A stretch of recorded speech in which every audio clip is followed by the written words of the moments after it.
Ladies and gentlemen, independent Americans around the country and around the world, spring is here, change is in the air, and a certain smell is in the air, a bit more in New York and across the country.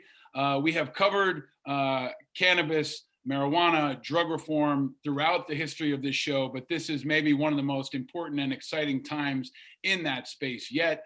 And I am very happy to bring back a returning champion, a man who joined us way back in 2019 in a special episode where we went deep into his history. But the godfather of drugs, the true godfather of drugs, my friend, the great and powerful Ethan Nadelmann, rejoins us here on Independent Americans. Welcome back, my friend. Hey, Paul, it's great to be back on. It's great to see your face. Let's do this. So let's definitely do this. Lots to talk about. You were really, I think, the Godfather is right. You were the trailblazer. You're the innovator. You helped create a lot of the policies, ideas, leaders that have made much of the change happen possible over the last couple of years, especially that we've seen happen. But I want to start with the pandemic is still unfolding. You and I were getting the tech ready for this show, and you were in your closet. Now you're in your living room, and we're getting this going. But how are you? I've been asking this of all our guests. Ethan, how are you, and where are you? I'm at my home on the Upper West Side of New York, Paul. And, look, the pandemic has been devastating for so many people, but I've been in a fortunate situation where I've been able to kind of float through it. I was one of the few people getting on airplanes and going places because nobody else was getting on them. So they were safe, and biking down the West Side and, over the Brooklyn Bridge to go take walks with friends. So I've managed, and I've enjoyed the little silver linings, like the little cafe society that's popped up with, open air restaurants in New York City, the way European cities have. So it's been devastating for so many people, but, there are those of us who have managed to scoot through it in a way that's been okay. Cafe society. I haven't heard anybody really call it that yet. I think that's really a good way of encapsulating it. And it's something you do see a lot in Europe, and you definitely see in places like Amsterdam, right? And others that have been maybe at the forefront of some of the drug reform movements that we've seen over the last couple of decades. But what is it that's different for you about cafe society, and what is it? And why is it something you want to mention when you talk about the last year as a silver lining? It's just, going through the pandemic, you think about back to the beginning, and it was, walking the sidewalks of New York, because we got hit worse than almost any place in the world about a year ago. But there's those little nice things like going to Central Park, and the background noise is so quiet, and appreciating nature like never before. And like animals are coming up and getting closer to humans and all this sort of stuff. So there was that part of thing. And then summertime came, and New York had kind of gotten it under control for a while with the pandemic. And all of a sudden restaurants are allowed to, take over parking areas and sidewalks and open up. And so you're walking down Columbus Avenue, Amsterdam Avenue, going down the Village, going to parts of Brooklyn, what have you, and all people are sitting outside at daytime, nighttime. Now, once it got to be winter time and we're sitting there huddling with 4 layers of clothing and, hand warmers and freezing and whatever, that was a little different. But now it's opening up again. And I like the fact that New York's probably going to keep this in place. And so it is going to transform the kind of character of street life on New York. It's going to warm it up. And, I like that part. I like that. So the whole country's warming up. Cannabis policy is more than warming up. It's on fire. It's white hot right now. And a lot of this is stuff that you really laid the groundwork for. There's a lot to unpack about what's happening, but maybe I want to start with the election if we can, because that was really important. Obviously, everybody was focused on Biden and Trump. But unless I'm mistaken, I think every statewide marijuana ballot initiative passed. And I looked at the list. It's not just blue states. This is independent Americans now. I've long since made the case that this is an issue that really unites independents and brings people together of all political backgrounds. But if you look at the list of states, I think it was New Jersey, Arizona, Montana, Mississippi, and South Dakota, right? Yeah. And they all went through. So can you talk about maybe the election day of last year and the ballot initiatives and what you saw and what you think people should know about that moment? Yeah, it is absolutely incredible, because while you still continue to have a partisan split typically in the legislatures of most states. Like when New York legalized in late March, not a single Republican voted in favor. And I think something similar happened in Virginia. But if you look at the public opinion polls, already 4 or 5 years ago, you were seeing a majority of Republican youth, Republicans in their 20s. Now I think you got a majority of Republicans nationwide, and even sometimes in conservative and southern states. So there really is a bipartisan nature on the marijuana issue, and to some extent, some elements of the broader drug policy reform issue. So you look, Arizona, purple state, it almost passed. It was one of the few states that lost a couple years before, back in 2016, I think it was.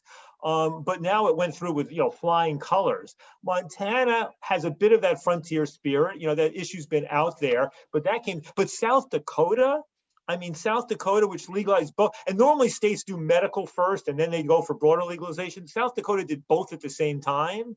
So that was remarkable that South Dakota did it, notwithstanding the strong opposition of the Republican governor and a lot of the Republican establishment and, of course, the law enforcement establishment. Mississippi was interesting.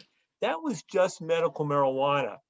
But there was a guy there, a Republican state legislator, and I've known him for many years. And the way I got to know him was he started showing up at the biennial conferences of my organization, Drug Policy Alliance, not because we invited him to speak. He was just coming to listen and learn and meet people. And how often do you get an elected official going to a gathering, not to speak and leave, it's kind of a fly-by speaking engagement, we call it, but actually to listen and learn. And he dug in, not just on marijuana, but on the broader drug policy issue. And he was reading books and asking me, who should I talk to? Really remarkable fellow. And he had made a chunk of money in tech when he was in his 20s, not a huge amount. He put his own money behind this. He put his own name behind it. And he really drove this thing in Mississippi, which is, has to be just about the most conservative state in the country. So, you had different situations. New Jersey, by and large, doesn't have a ballot initiative process. And trying to get this through the legislature, where the Democratic governor was in favor and the Democratic legislator in favor, they just couldn't get their shit together. But they have a process where the legislature can put it on the ballot. And so that was an unusual process of a blue state finally doing it in an odd kind of way. But overall, really good, really good. So I've said before, and I was taught that advocacy is not a big bang, it's a drumbeat.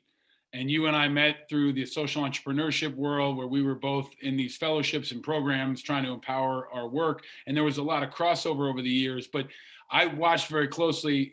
It's an issue that I care about. It's an issue that IAVA tried to lead on long before other veterans groups, were behind this. And I think that was a generational split, especially that we saw that was in play. But was there a tipping point, Ethan, that you can look to now with perspective? I look at a parallel of gay rights, right? Where marriage and DADT reform, things just started falling quickly. Dominoes seemed to happen culturally, and the public opinion shifted. Was there a moment or a series of moments that you think were critical in creating what now seems like an almost inevitable tidal wave of change? Yeah, Paul, I got a pretty clear narrative on this because, I realize, you're right. It's not generally big bangs. It's that incremental work, et cetera, of moving public opinion, of moving through legislatures. But the ballot initiative process does offer a big bang possibility. And this year is the 25th anniversary of us winning the medical marijuana initiative in California back in 1996, Prop 215. And that initiative was the first time that this nascent drug policy reform movement showed that we could play ball in the major leagues of American politics. We won that one, and it became electric news, front page headlines, cover of Newsweek. It changed things. It freaked out the federal government and all of that. And it opened up the door to make all of this real. So 96 was huge. I think the next moment, in a way, you rarely get a big bang out of a defeat. But in 2010, a local medical marijuana entrepreneur, Richard Lee, decided to put a legalization initiative on the ballot in California. And there'd been a bunch of those in other states before, Alaska, Colorado, Nevada, which hadn't really gone anywhere. But Richard did this, and it lost.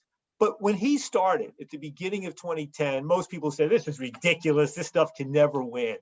By the time it lost by a few points, people were going, how come it didn't win? What happened?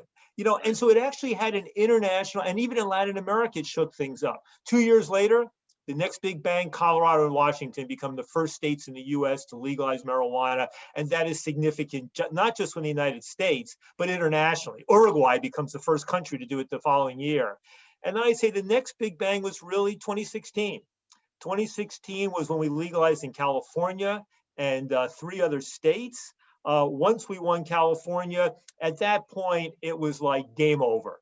At that point, we knew we had a substantial majority of public opinion. We had just won the biggest state, that we had done it all through the ballot initiative process. But as happened with medical marijuana, once you win the first states through the ballot initiative process, where the public's willing to move faster than the politicians, then the legislature started to follow. And it was really after that point that I basically, a month later, 2 months later, I said, okay, I'm done. I'm out of here. Pass on the baton to the next generation who can really fight for the details, can fight to make these laws better and stronger, can fight for racial and economic equity provisions and all that sort of stuff.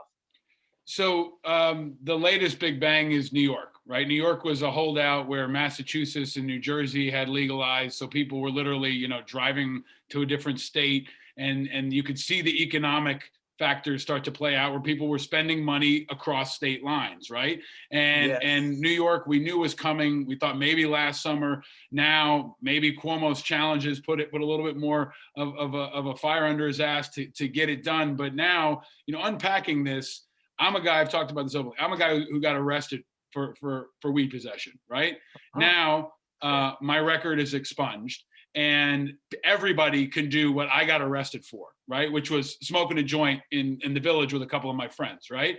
Now you can pretty much smoke everywhere you can smoke a cigarette, right? You can't drive and smoke. You can't do it in a public park or other places. You're not allowed to smoke tobacco. But can you talk about New York and also this economic moment where it seems like if you don't legalize, you're going to get smoked economically? And, Mississippi being ahead of New York economically is kind of mind blowing, right? So what do you see in New York? Well, remember, Mississippi was just medical, but your point's well taken, Paul, because Massachusetts was the bordering state. Plus, of course, Canada legalized a couple of years ago. New York's got a big border with Canada. So we had those bordering states. New Jersey just did it a few months ago. So they're not up and going, but people could see the writing on the wall of people getting on the train and going to Hoboken or driving, through the Lincoln or Holland Tunnel and getting it. So that was inevitable. Pennsylvania's talking about it. The governor is there. And I don't know, have you had the Lieutenant Governor Fetterman on your show? No, he's at the top of my wish list, and he could be a stunt double for either one of us, right? Exactly. The distinguished world of strikingly handsome, bald-headed white guys, fighting for social justice and freedom, right? But anyway, Pennsylvania's been talking about, Connecticut's been talking about, and then Virginia, out of nowhere, becomes the first state in the South just a couple of months ago to legalize marijuana. Now they were going to take 3 years to implement it, but it's just getting embarrassing. And in New York, when you have 60% more of the public in favor of this, where there's been a dynamic campaign going. So a lot of things happen, Paul, to make New York. And by the way, in some respects, New York is such a leap forward in terms of the substance of the initiative compared to the other states that it does represent a big bang in its own way. And we can get into that. Why did this happen now? Well, there's a bunch of reasons. One was you had a very sustained effort to move in this direction among the advocacy world. And I'm very proud of my former organization, Drug Policy Alliance, my former colleagues, the current director, Cassandra Federic, her deputy, the person who heads the New York operation, Melissa Moore. They spearheaded this stuff and they made sure this law was going to be special, but they did it over years. Secondly, it wasn't just about marijuana, right? Drug Policy Alliance has been about ending the broader drug war. We spent many years, over a decade, fighting successfully to repeal the draconian Rockefeller drug laws. We focused on the issue of the ways in which the drug war intersected with immigrant rights. We focused on making sure people who injected drugs had access to clean needles. We focused on the overdose issue. So we had a huge amount of credibility when it came to moving this issue forward as a social justice issue. We weren't just about making money from weed, which is what's sometimes the story in other states. The next thing was, really committed legislators. There was an Upper East Side legislator, Liz Kruger, who didn't need to do this for her district, but she took it on as a racial justice issue. There was the maturing of this issue. as a racial justice issue. When we first got going, like in Colorado and Washington, and then 2 years later, Oregon, Alaska, I mean, these states have very small it's overwhelmingly white populations, Mm. very small Black populations. We put some racial justice provisions in there, but it wasn't a major issue. It's still not clear that racial justice issues are going to be that important when you take it as a ballot initiative to the public. But when you're building up coalitions in state legislatures, and when you have strong African American and Latino, political legislative coalitions, that starts to make a real difference. Then, pivotally, Cuomo, who is saying for the last few years, yeah, I'm in favor, but I mean, he had a long history of screwing up the medical marijuana law. And on this one, he kept fighting. He didn't put any capital behind it. He didn't see what was in it for him. He kept fighting over issues and blocking the efforts, and this year, because he's so politically weakened because of the sexual harassment stuff and the other scandals he's got himself into, he needed a win. And he didn't want to be fighting over the details this time. So he was ready to go along. And of course, the other variable was that for a long time, the Republicans with a few independent Democrats controlled the Senate. And now the Democrats are very much in charge. So you had strong Democratic leadership, a weakened governor who would have been a problem otherwise, a strong advocacy coalition, strong legislative support, and also the benefit of gaining from what had gone right or wrong in other states. Mm. You unpacked so much of that I think is absolutely critical. And for a long time, I was critical of both parties, saying, "Hey, this is a political jump ball. This is a turnout issue, right?" If a party came out and said, if a presidential candidate had run on one issue and said, "I am going to legalize marijuana," that candidate would, and I don't know, maybe there was one we didn't know about, right? But if Andrew Yang or someone else had really fully embraced that, I think you would have seen a lot of energy and turnout, especially among people who were one issue voters who would have voted on that issue. But now we're at a point, Ethan, where maybe America is starting to lead or in the process of getting ready to lead. I think back to the days of marijuana tourism. We all knew people who would go to Amsterdam for a week and smoke, or go to Jamaica and smoke, right? Now it's probably easier to get weed in New York than in Jamaica, all right? Is there a shift happening? Some of those places, if they want high-end weed in Mexico, you want high-end weed, you're buying marijuana imported from the U.S. Right. So is there a shift happening, especially economically? And I see a parallel here because the vaccine is a parallel, right? We were way behind. Now we're leading on the vaccine, and we have a chance to lead the vaccination of the world. We were behind for a long time on cannabis and drug reform. Is there an opportunity now, especially because, frankly, we're so good at branding? You've got people like Seth Rogen and others that are jumping on this. Are we in a position to be the global leader on both cannabis industry and even cannabis tourism? Well, I'll tell you, I mean, Paul, let's just go back to, first, where you started with the political level. I remember having an hour conversation over the phone with Bernie Sanders back in late 2015, early 2016, because he was kind of one of these old line socialist Democrats who never liked weed and was kind of culturally conservative on that issue. And all of his, staff and others really wanted to get him moving. And then Ben Cohen, the Ben and Jerry's ice cream guy, put us together, and Bernie really did move, thereafter. I think maybe I played some role in that, and he began to show some leadership on that back then. And it was an edge for him vis-a-vis Hillary, although obviously, not quite enough. Now, when you got to 2020, almost all of the candidates in the Democratic primary, in fact, were in favor of legalizing marijuana. Kamala Harris, who had been kind of chicken shit on this issue for many years, while she was the DA in San Francisco and the Attorney General of California, once she joined the Senate, she became a bold leader on this stuff.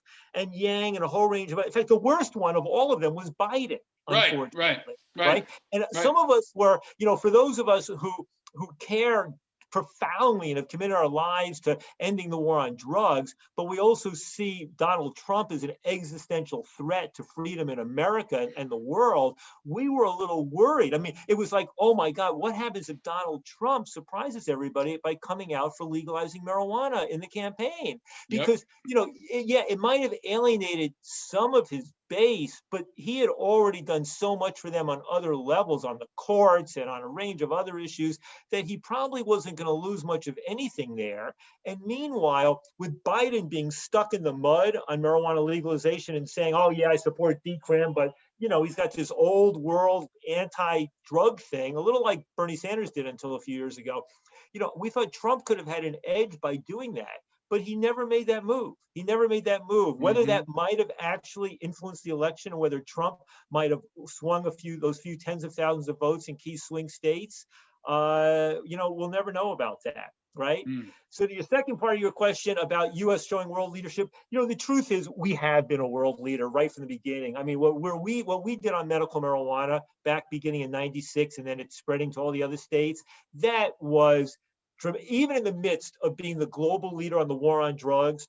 Here was this massive exception on medical marijuana that really distinguished us, and where other countries were looking at what we did and saying, maybe we don't want to do it the way they did in the US with their highly capitalistic approach to this, but still maybe we should. So we've been a world leader on that issue. And then secondly, the fact that Colorado and Washington legalized in 2012 before it was legal anywhere else in the world, that reverberated internationally. It forced the United States State Department to change its position at the United Nations. It forced the White House to say to other countries, we're no longer going to interfere if you want to move towards legalizing marijuana. It meant that Uruguay had more space to move forward. It opened the door for Canada to do it a couple of years ago. Now Mexico has just approved legalizing marijuana. So the US, our two fellow North American countries, Canada and Mexico, are both going for national legalization, right? Basically the second and third countries in the world after Uruguay. But we led that with Colorado and Washington and the other states. And now we're leading in terms of really thinking through the tricky issues. What do you do, not just about issues about racial and economic equity? What do you do about allowing marijuana to be consumed openly, or about allowing marijuana lounges, which is in the law, or what about when the cops smell marijuana? How are you going to handle the marijuana and driving issue? How are you going to handle the taxation issue?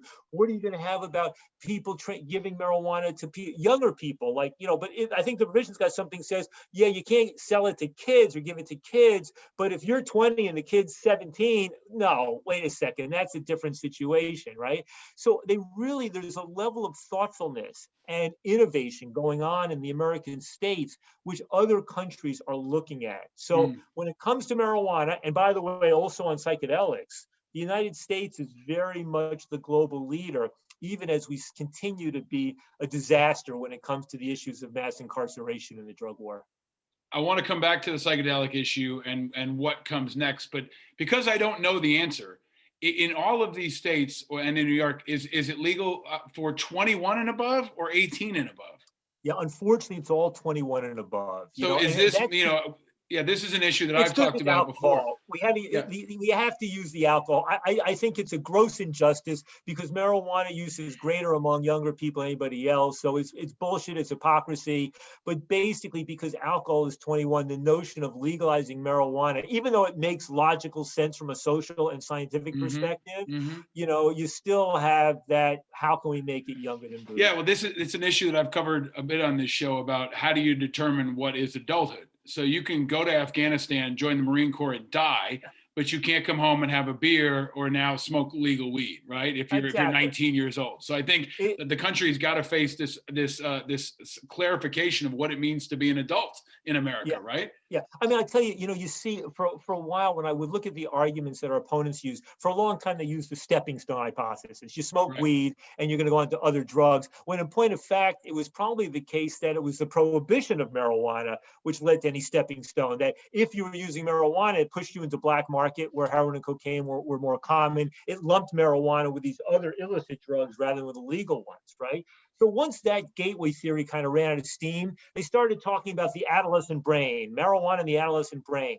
And, it's obviously not good to be smoking weed 24/7 and waking and baking when you're a teenager, right? But the research basically shows that it's only going to affect your brain if you're doing that over a sustained period of time as a teenager and continue doing it as an adult, right? Otherwise, you don't see it. We now see the same argument, by the way, gateway theory and adolescent brain stuff being used vis-a-vis vaping. And I think it's basically comparably bogus on that issue as well. But, the anti-vaping activists who are basically looking at, this quote unquote epidemic of adolescent vaping, saying, well, here, let's dust off the old anti-marijuana arguments and apply it here. And I think it's, to some very good extent, no more legitimate than it was with marijuana. So can we go a bit deeper on that? Because you've again been a leader in helping the country understand this. What's your take on vaping? I'm a parent, right? I've got a 5-year-old and a 2-year-old, and I'm already scared to death my kid's going to find a jewel on the side of the road, or somebody's going to give it to him on the school bus. Can you give us the science and the truth around vaping from your perspective? Yeah, here's the truth. First of all, we don't know everything about vaping because it's only been around for about 10 years. And because the devices keep, getting, changing and evolving, et cetera, right? So we don't know, but we have a huge amount of evidence based upon looking at biomarkers, looking at what happens on lungs. There's a lot of medical scientific research into these things. Now, if you look at a place which is less kind of driven to fanaticism about these issues, which is the United Kingdom, they're equivalent to our top health agencies, Public Health England and the Royal College of Physicians. They've concluded that e-cigarettes are probably in the range of 95% less dangerous than cigarettes. 95% less dangerous. And they've also made very clear, right, which is if you're a long-term smoker and you can't seem to quit, switching to e-cigarettes will dramatically reduce the harms to your health. It dramatically minimizes the external threats to people around you, right? And there's lots of evidence that appears to be more effective at helping people quit than things like the patches and the gums and the pills and all these other sorts of things. And if you combine switching to vaping with some counseling or support groups, even more effective. Right? So we know that's the evidence. Even the United States Center for Disease Control, the FDA, the others, they all acknowledge that if you smoke, switching to vaping is going to be a very significant advantage in terms of your health, right? Now, people kind of got that mostly until a few years ago. And then when vaping became enormously popular among young people, especially when Juul came, because there was a phase 5-10 years ago when adolescents were doing these open tank systems and the big fumes and all this sort of stuff. And that kind of ran out of the fad and fashion that faded. Juul comes along, becomes enormously appealing among adolescents. The company foolishly promotes these kind of sexy ads and gets blamed for marketing. But quite frankly, I think there's a good chance that even if Juul had never done any marketing like that way, the simple fact that they had created a product which came closer to mimicking the pleasurable aspects of a cigarette and looked like a little computer thumb drive and all this stuff, it might have just taken off even if they had never done that advertising stuff. Now, what happens? In this situation, kids are vaping, not a great idea, but the likely harms to their health really do not appear to be all that significant. And if you compare, for example, what are the effects on an adolescent's health of them eating junk food versus vaping, well, it looks pretty clear that junk food is more harmful to your health, your brain, and all that sort of stuff than is vaping. And then they're talking about, 25-30% of all the adolescents are vaping. Well, most of them weren't vaping daily. And then it turns out that rates of smoking among adolescents drop more dramatically than ever before, probably because kids who would have smoked are now vaping. And then it turns out that very few kids who vape are going on to start smoking unless they were already playing around with smoking in the first place. So when you then pull out the academics, leading academics who are viciously against smoking and big tobacco, and they do the studies, and they basically come to the conclusion that even if you assume that there's going to continue to be some substantial number of adolescents who vape, but that if current smokers and 13% of smokers, 35 million, 40 million Americans still smoke cigarettes, that if a substantial portion of them can quit by switching to e-cigarettes or products like that, it would be a net savings of millions, if not tens of millions of years of lives. So that's what's going on. Now, let me just finish with this before you jump in. On the public opinion, it turns out a majority of Americans now believe that vaping is as or more dangerous than smoking, even though the science shows that diametrically to be false. Also, a majority of Americans and even a majority of physicians believe that nicotine causes cancer. but nicotine doesn't cause cancer. Nicotine's the drug that hooks you, but nicotine's not a very harmful drug, basically, and may even have some beneficial aspects to it, right? So there's this massive misunderstanding about what's really going on, this demonization, this stigmatization, these bans spreading around the country. And I basically think that here we are, legalizing marijuana, moving forward legalization of psychedelics, rolling back the war on drugs, trying to decrease stigmatization against people with addiction. And here we have, oh my God, the new war on tobacco and nicotine. And 20 years from now, we're going to be doing another podcast interview and talk about the war on drugs, and it's going to be all about tobacco and nicotine and vaping. Well, we will have whatever conversation we need to have. Thank you for laying all that out. But let me press down on one thing.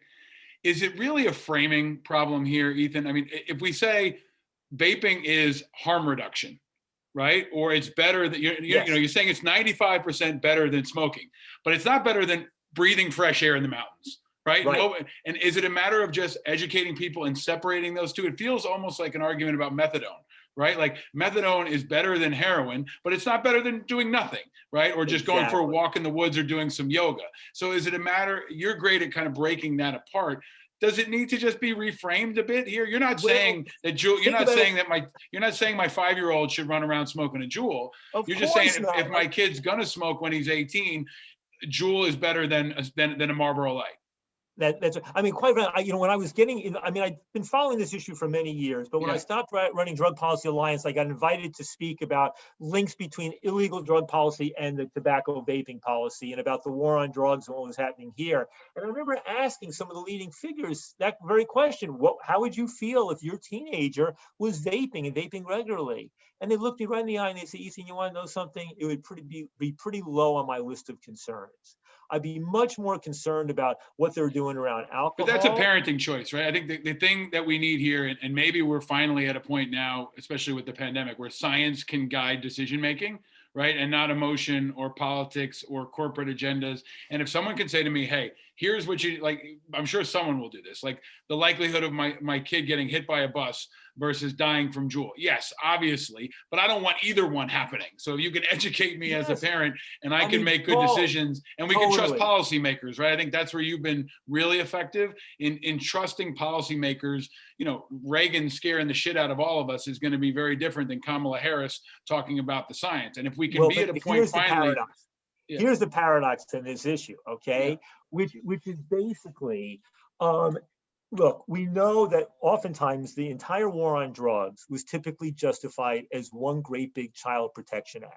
If you look at what was the opposition to legalizing medical marijuana, protect the kids, even though there was no evidence that it protected the kids, right? Kids had the best access to marijuana of anybody in society for the last 50, 60 years, right? When the opposition to legalizing marijuana more broadly, the opposition to decriminalizing, got to protect the kids. I remember the former governor of New Jersey, Christie Whitman. Why can't we legalize needle exchange programs to reduce AIDS? We got to protect the kids. Some of the opposition to methadone or to naloxone to prevent overdoses, got to protect the kids. So this notion we got to protect the kids no matter what, and we don't give a damn about how many older people die or spread disease or get locked up. I mean, that's typically been the frame that we get, that harm reduction needs to be opposed by some pretense of protecting the kids. So that's the first thing to understand, that when you have a very strong push on harm reduction, those who want to oppose it say, but what about the kids? Even though they have no evidence that the harm reduction approaches for adults will put kids at greater risk. Then there's the second point. This is very much an issue of class, right?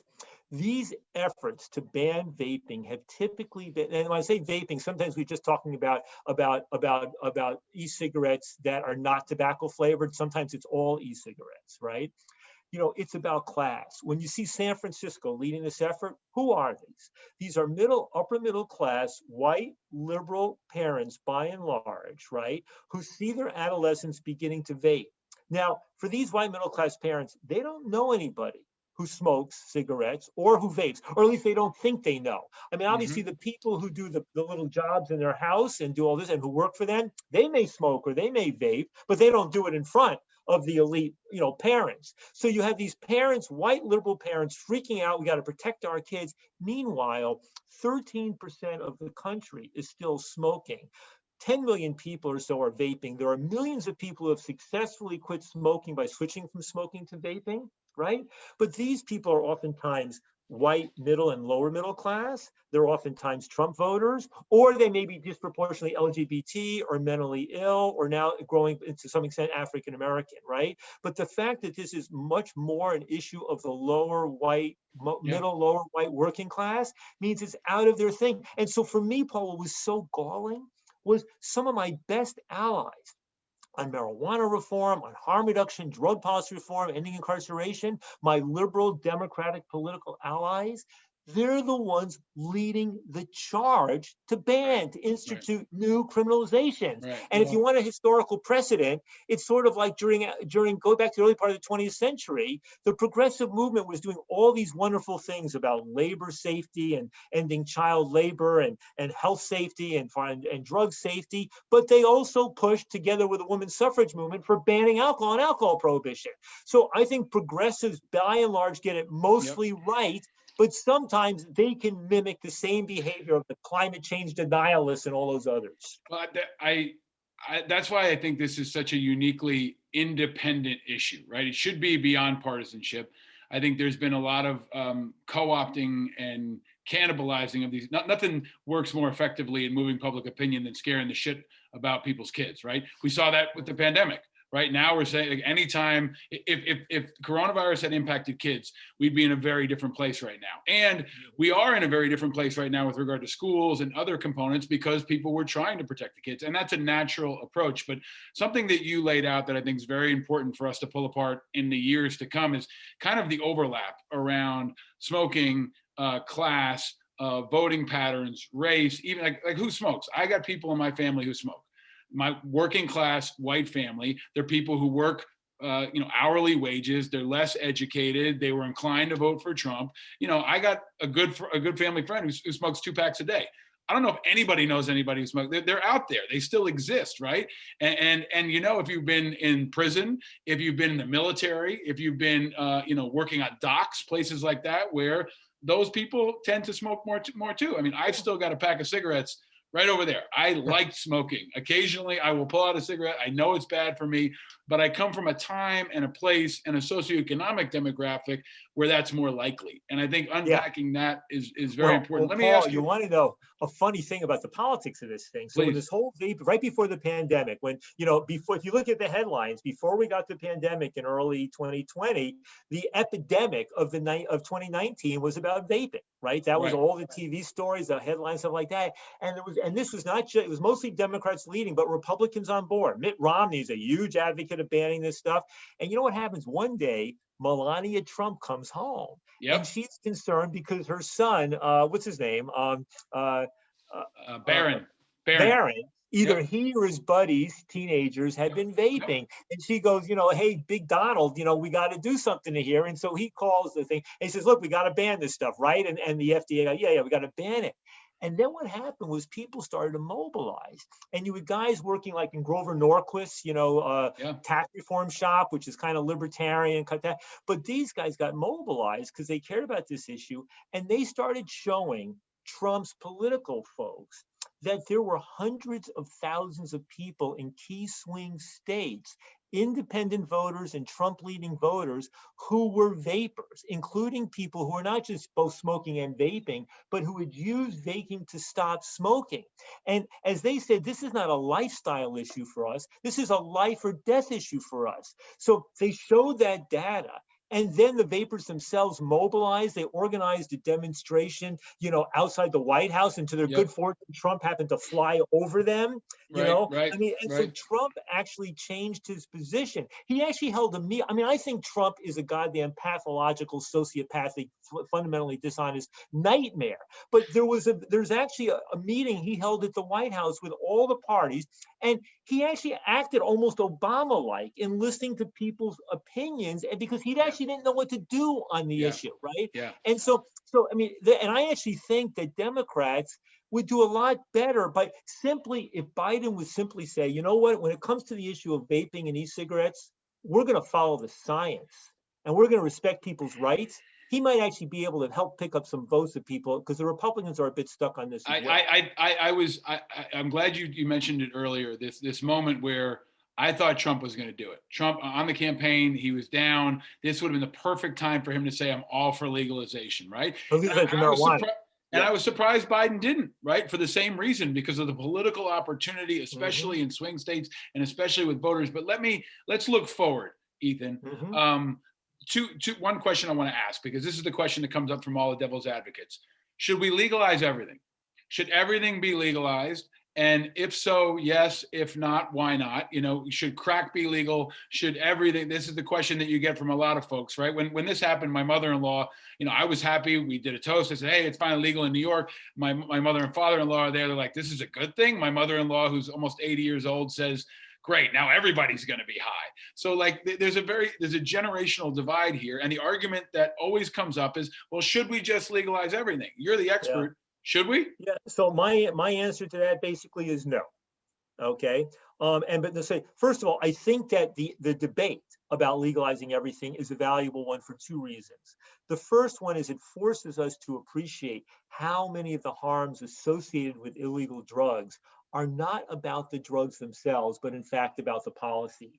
That when look, fentanyl is used in American hospitals for people post-surgery, but now that it's being imported illegally from China and Mexico and people are getting it, in an unregulated way, we have more overdose fatalities than we've ever had in American history or global history, right?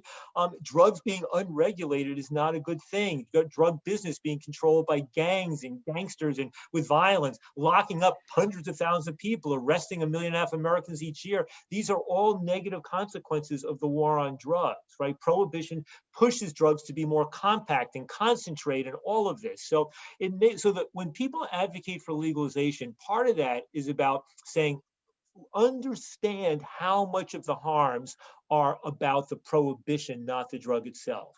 The second reason to advocate for legalization is it forces us to really think, what are we afraid of? I mean, on some level, the fundamental divide between those for and against are those who worry that basically Americans are to drugs the way, monkeys locked up in a cage are to cocaine, right? Monkeys in the wild have no interest in cocaine. Monkeys locked up in a cage with nothing else to do will just keep taking it until maybe they kill themselves, right? So are American society more like the monkeys in the wild or the monkeys in the cage? My sense is that the large majority of people who would get addicted to drugs if they were legal, they're already addicted to something else that's either legal or illegal right now, so that the risks are there, but they're not that great, right? So when I think about legalization, it really depends how you do it. When we talk about legalizing marijuana, we're talking about it more or less like alcohol. When it comes to legalizing psychedelics, at least in the early years, we're basically talking about having doctors and therapists being allowed to use it as part of a therapeutic thing, allowing it to be used in religious contexts, and not locking people up anymore if they want to grow their own mushrooms and, and do that sort of thing, but not selling it over the counter in supermarkets or even regulated stores, maybe down the road. When we talk about heroin, we're really talking, at least initially, about what they're doing in Europe and Canada, which is that if you want to quit heroin, but you can't, and you've tried methadone and buprenorphine, which are sort of like nicotine patches and gums are to cigarettes, well, allow people to go to a clinic, get legal heroin there. They can't take it home with them. They have to use it in place. And those programs have shown remarkably successful results. Because when you stabilize on heroin, when you're not buying on the street, when you're getting the same dose every day, you're not getting so high anymore. You're just basically keeping from getting sick. So it depends how we do it. If you ask me what's my biggest fear about full legalization, for me, the answer is to look at what the big consumer good companies have done with food. You now have food companies producing junk foods where they're doing brain science and they're playing with products and just tinkering to get the right combination of sugar, fat, salt so it's zinc.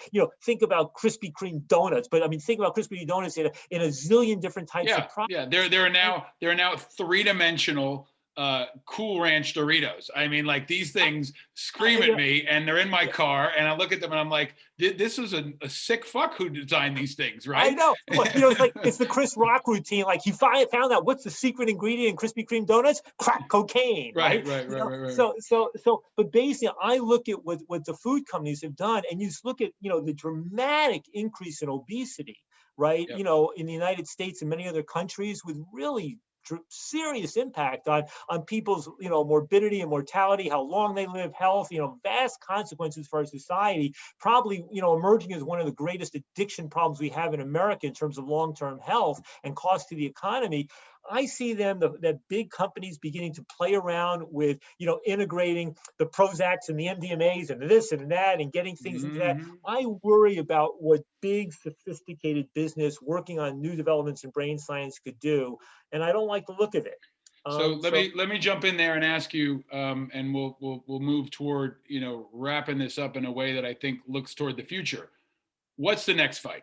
You've been leading on psychedelics, and let's assume that we are winning. We've got the enemy on the run. Cannabis is going to come. We're going to move forward with a federal strategy.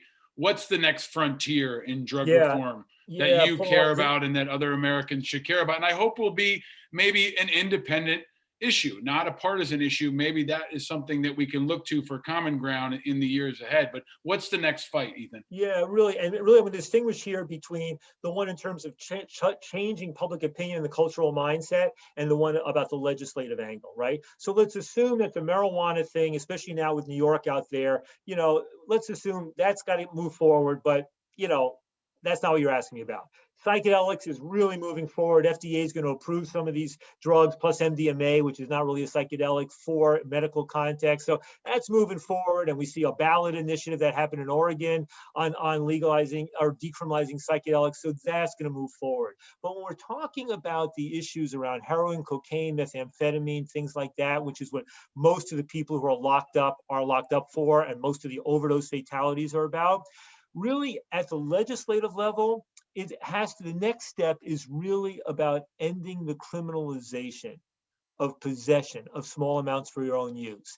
That's what some European countries and a few Latin American countries have done. It's what Oregon had 2 ballot initiatives last year. One that decriminalized psychedelics specifically, the other one that decriminalized the possession of any drug in small amounts and allocated money for treatment. Right. So I know in New York, my colleagues at Drug Policy Alliance, okay, marijuana legalization done. The bill's ready to start moving the legislature around decriminalization. What happened in Oregon last year, that effort was also led by Drug Policy Alliance with local allies.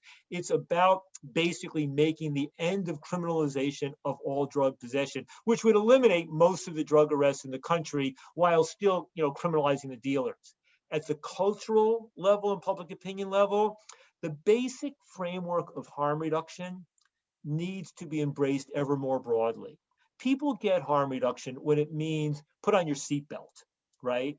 People get harm reduction when it means wear a helmet when you're riding your bicycle or a motorcycle, right? Or playing football. They understand these are risky or potentially dangerous activities, but let's reduce. They get it about wearing a condom with respect to sex, right? People have begun, we have a majority understanding the role of needle exchange. We have a majority of people understanding why you want to make naloxone widely available. In every case, you can say, oh, but if naloxone available, more people will use these drugs so they won't worry about dying. Or, but, mostly that argument's bullshit. And to the extent it isn't bullshit, the benefits of saving lives. Well, that same harm reduction approach has to be embraced in a much broader way that allow our children, allow ourselves to take certain risks and deaths. It's in the nature of growing up. It's in the nature of adolescence. It's in the nature of especially young men and all of this. But make sure you're providing a safety net. Make sure you're providing education. Make sure you're providing both a public health perspective and an interpersonal, compassionate perspective so that people who get in trouble by doing dumb, risky, dangerous things don't get hurt as bad as they might otherwise. And we got to apply that to the other illegal drugs. We got to apply it in this issue of nicotine and tobacco. We have to apply it more generally in our society. You're the voice to help us through it, man. And you are exactly the right guy to have on at this moment. I am exceptionally grateful for all you've done. You've broken down many issues. You're a returning champion. So I have to ask you a reoccurring question that we only ask returning champions. Now, these are 2 highly addictive, very potent fabrics of our culture. And I've got to ask you, there is no middle ground here. You have to choose one or the other. Ethan Nadelmann, pancakes or waffles? You had to choose one. Waffles. Why? The best pancakes are better than the best waffles, but by and large, you're more likely to get a good waffle than a good pancake. I love it. I love it. I love it. Well, I look forward to having a pancake or a waffle or some cannabis with you at some point soon. We still do presentation of the gifts. We're not in person like we were in the car club last time. So I'm going to send you some. We have new Independent Americans gear. We got hats, we got shirts, we got coffee mugs. I'm going to send them your way. I'm still giving out peeps. You chose last time, but I'm going to give you, where did it go? I had it. Oh, here it is. You're going to get something special. This was in my kids' basket. A lot of our listeners have been sending me all different kinds of peeps. There are jalapeno peeps. There are more kinds of peeps than there are versions of cannabis right now, if you look out there. But this is Fruit Loops flavored peeps. And I think it's been a wild time. So I'm going to send you some Fruit Loops Fruit peeps. Loops peeps, my God, I'm Paul. still going to send you a bottle of Uncle Nearest whiskey. They continue to be a supporter of this show. And only for you. And because I'm in New York and I guess it's legal now, I don't know how I can get it to you, but I got a really nice pre-rolled hybrid that I don't know if I can't send it to you. I probably can't put it in the mail. So maybe I'll just have to get a rain check and we can just have some Uber delivery or something like that. Take care of it, and technically it's illegal in the federal mails, but when you're sending it from one part of New York to another. But listen, I just wanted to say, I am going to be starting my own podcast all about drugs sometime this summer. So, I hope your listeners will keep an eye out for that, but we'll be covering the whole spectrum of issues. And it's great to see you again. It really is. You have made this country a better place. And I think it's really, really important because, the early days, I can't imagine how hard it was for you and how many things were stigmatized and demonized. And you fought the good fight for a long, long time, Ethan. And congratulations on the victories that you helped, make so many of them possible. But also thank you. It's made this country a very, very much better place.